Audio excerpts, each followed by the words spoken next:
Guys, welcome back to another interesting video of How to Guide. In this video, I am going to show you how can you fix if your Instagram showing you cannot upload or change your profile picture right now. So, in order to solve this problem, I'm going to tell you some very easy steps. So, without any further ado, let's dive right into this exciting video.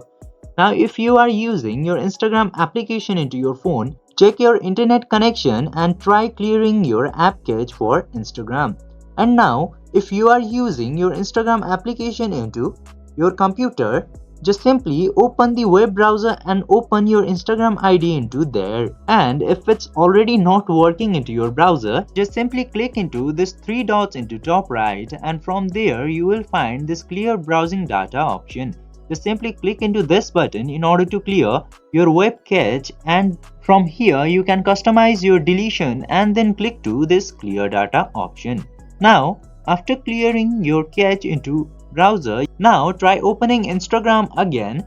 Now it's probably worked properly. I hope this video was helpful for you. If yes, don't forget to like, share and subscribe to the channel to never miss another update. Thank you for watching the video.